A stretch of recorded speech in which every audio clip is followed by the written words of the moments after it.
میں نے خواب دیکھا کہ 3 ستارے اور 1 چاند میری جھولی میں اترا. اہل معرفت سمجھ گئے کہ چاند کون ہے.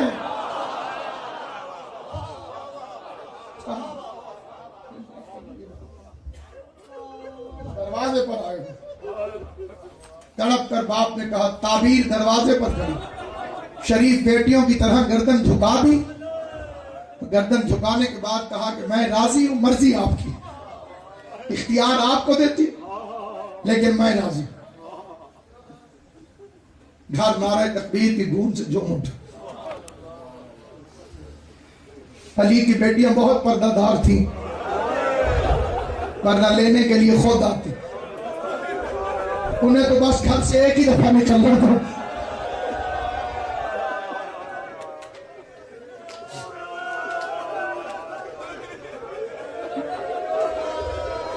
زینب و کلثوم کی غم گسار بن کر حضرت عباس کی ماں بحیثیت زوجہ امیر المومنین بطور کنیز زہرا حویلی سادات میں قدم رکھتی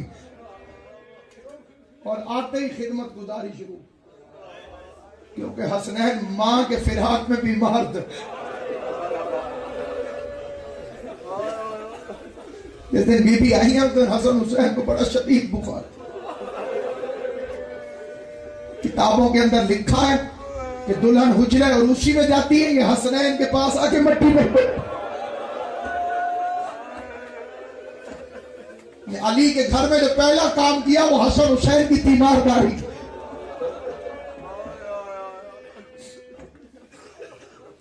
سیدہ کونین والدہ حسنین شریفین جدہ سادات,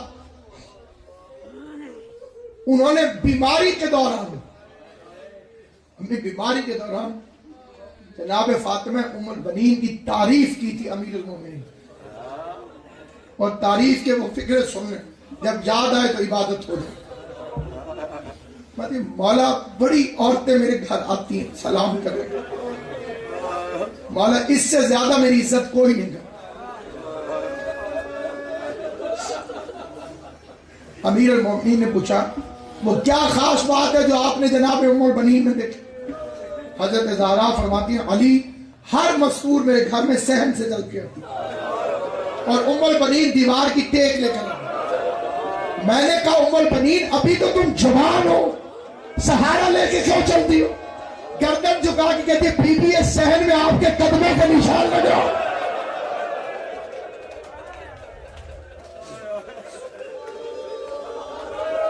آئے مودت کی مکمل تفسیر ہے جناب ام البنین. مجھے گوارا نہیں کہ آپ کے نقش قدم پہ میں رکھتا ہوں. ایسی ماں ہو تو بیٹا عباس ہو. پھر تربیت شروع ہو گئی, اور تربیت کے دوران ایک درس یہ دیا کہ حسین کو کبھی بھائی نہیں کہے, حسن کو کبھی بھائی نہیں کہے. آل محمد کے گھر میں یہ چیز بالکل نئی نہیں تھی, بالکل نئی نہیں تھی. بڑا عزائی مجمع میرے سامنے تشریف فرما, عزاداروں کا اجتماع کثیر ہے. قبلہ رضا کے شاہ صاحب سادات سے دعا لینے کے لیے فکر یاد دلا. میں نے عرض کیا کہ حضرت عباس کا امام حسین کو اپنا بھائی نہ کہنا, یہ اس گھر میں آل محمد کے گھر میں نئی بات نہیں تھی. اس سے پہلے ابو طالب بھی محمد کو کبھی بھتیجا نہیں کہتے, مولا کہہ کے پکارتے. جو حجت کو رشتے سے نہ پکارے بلکہ مولا کہے وہ اپنے وقت کا ابو طالب ہوتا. ابو طالب نام نہیں ہے, کردار ہے.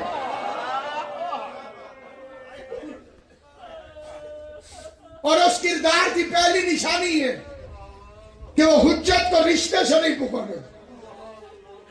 عباس اپنے زمانے کے ابو طالب کا نام, علی اپنے زمانے کے ابو طالب کا نام, جو رشتوں کا پاس رکھے لیکن پکارے نہیں ان رشتوں کا, ابو طالب ہوتا. اور یہی فکرے ہیں ام البنین کے امام حسین علیہ السلام.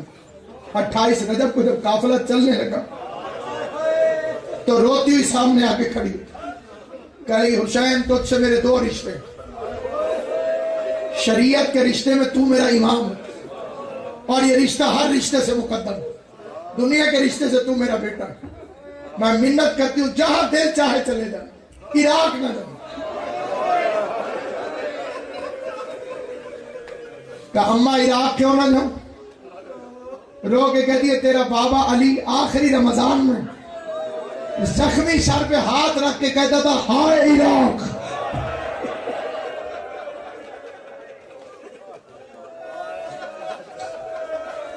اجرکم علی اللہ، اللہ ان اٹھتی ہوئی آوازوں پہ رحم کرے۔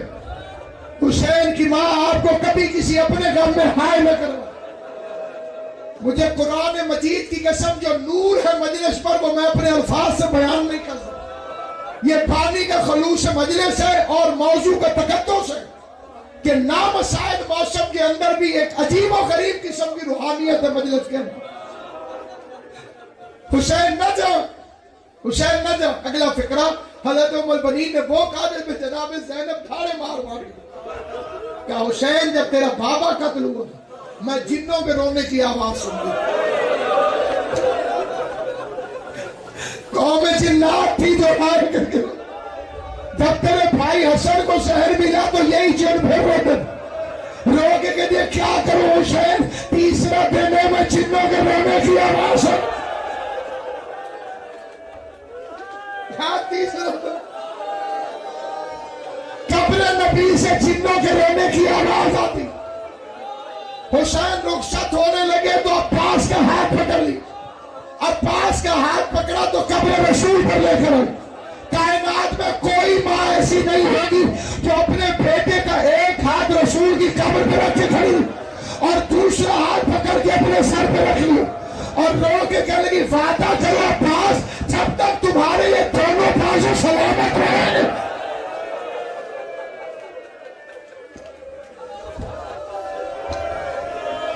جب تک یہ دونوں بازو سلامت رہیں، زینب کی چادر محفوظ رہے گی، حسین قتل نہیں ہوگی۔ عباس وعدہ کر کے چلے گئے۔ فاطمہ زہرا کی حویلی میں مسند محمد و فاطمہ صغرا بیٹھ گئی، مسند ابو طالب پر ام البنین بیٹھ، محافظہ حویلی زہرا بن کر جناب ام البنین تشریف فرما۔ گھر میں مرد ہو تو حفاظت آسان ہوتی، سارا زمانہ دشمن تھا، زہرا کی اتنی بڑی حویلی تھی، اس حویلی میں ایک نگران بن کے بیٹھی ہے جناب ام البنین۔ پھر وہ دن آ گیا کہ جب مدینہ کی گلیوں میں آواز آ رہی تھی قد قتل الحسین،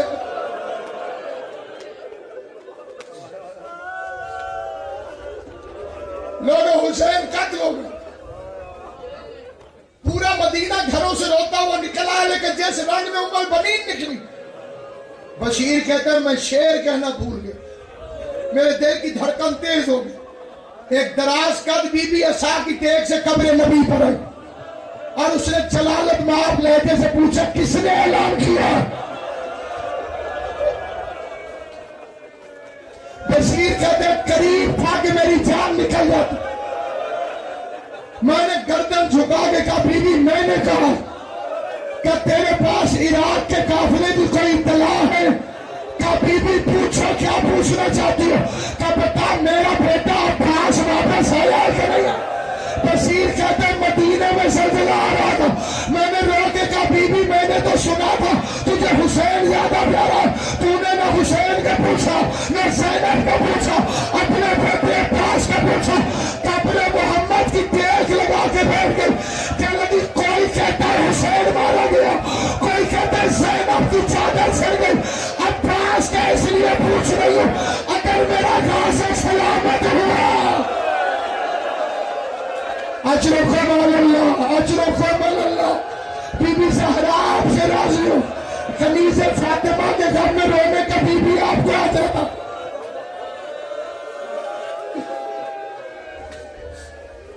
جتنی دعائیں ہیں وہ ابھی مان لیجئے، ابھی مان لیجئے۔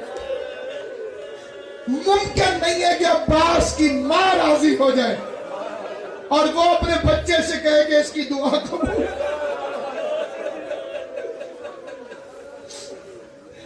آخر میں دعا نہیں ہوگی، آخر میں ایک بیٹا آئے گا اپنی ماں کی مجلس میں۔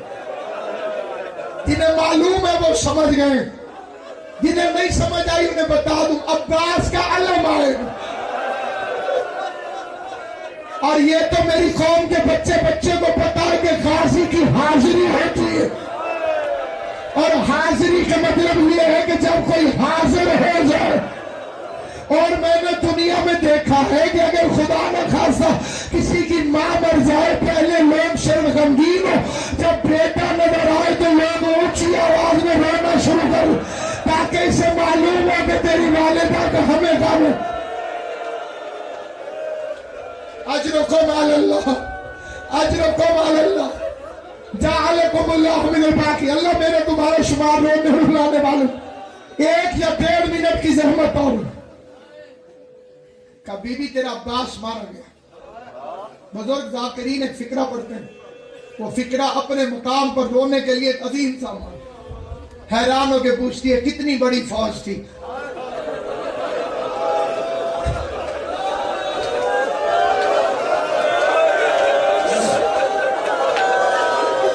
جس نے میرے عباس کو قتل کیا،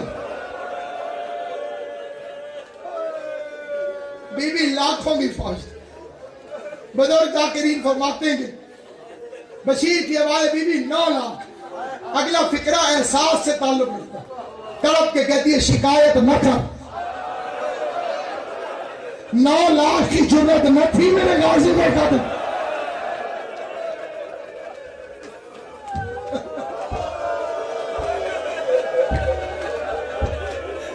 کتنے غازی عباس کو ان کی والدہ گرامی کا پرشہ دینے کے لیے آئے۔ میں ایک ایک مومن سے ایک ایک سوال کرتا ہوں، پہلے فات سے آخری فات تک۔ آپ کو یہ تو یاد ہے کہ میں نے آپ کی خدمت میں عرض بھی کیا اور آپ کو بچپن سے پتہ بھی ہے کہ حضرت عباس کی والدہ بہادر قبیلے کی خاتون۔ اب سوال بھی وہی کرے گی جو بہادر قبیلے کی خاتون کو کرنا چاہیے۔ بزدل ماؤں میں اور بہادر ماؤں میں فرق ہوتا۔ کہے گی اچھا بشیر یہ بتا کس وار سے میرا غازی گھوڑے سے گیا؟ اللہ آپ کو سلامت رکھے۔ بی بی زہرا آپ سے اچھا اتنا بتا دے کس وار سے میرا غازی گھوڑے سے گیا؟ بشیر کی آواز بی بی ام البنین گورز لگا تھا، طرف کے کہتے جب گورز لگا تھا تو ہاتھ کہاں گئے؟ کیونکہ گورز کے وار سے تو ہاتھوں سے روکا جاتا۔ اجرکم علی اللہ، اجرکم علی اللہ، اجرکم۔ جب گورز لگا تو ہاتھ کہاں گئے؟ بشیر کی آواز ہے بی بی مجھے بھی معلوم ہے کہ گورز کے وار کو ہاتھ سے روکا جاتا، بازو کٹ گئے۔ اگلا فقرہ جو حضرت ام البنین نے فرمایا وہ فقرہ ایسا فقرہ جو تنہائی میں بھی مجھے رلاتا، جنہیں معلوم ہے ان کی عبادت میں اضافہ ہو جائے گا، جنہیں نہیں معلوم وہ فقرہ ایک مرتبہ پھر سنا۔ ایک مرتبہ حیران ہو کے کہتی ہے بشیر ایک بات بتاؤ، تم نے میرے غازی کو دیکھا ہو؟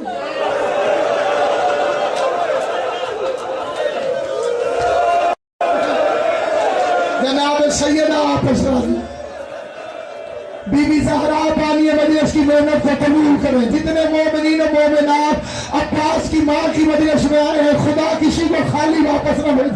تو نے میرے بچے عباس کے قد کو دیکھا ہو؟ بشیر کہہ رہا ہاں بی بی میں نے تیرے بچے کی زیارت کی، بڑا اونچا قد تھا تیرے عباس۔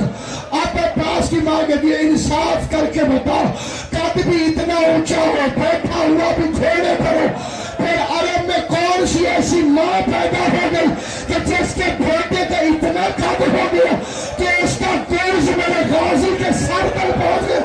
اب میری طرف دیکھیے گا جس نے ماتم میں اب آ گئے بی بی سر اونچا نہیں تھا، بازو کٹ گئے تو ماسک دانتوں میں تھی اور سکینہ کی ماسک کا تیر نہ لگا، غازی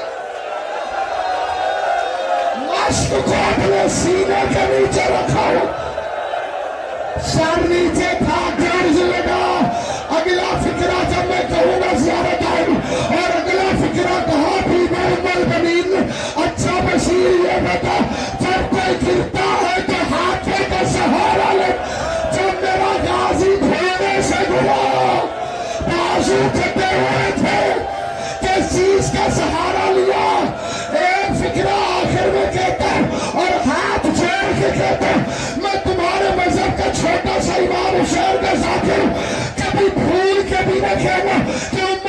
رسول کی وفات ہوئی، مجھے بی بی فاطمہ کے زخمی پہلو کی قسم، عباس کی ماں کی شہادت ہوئی، قتل کیا گیا۔ کب قتل کیا گیا؟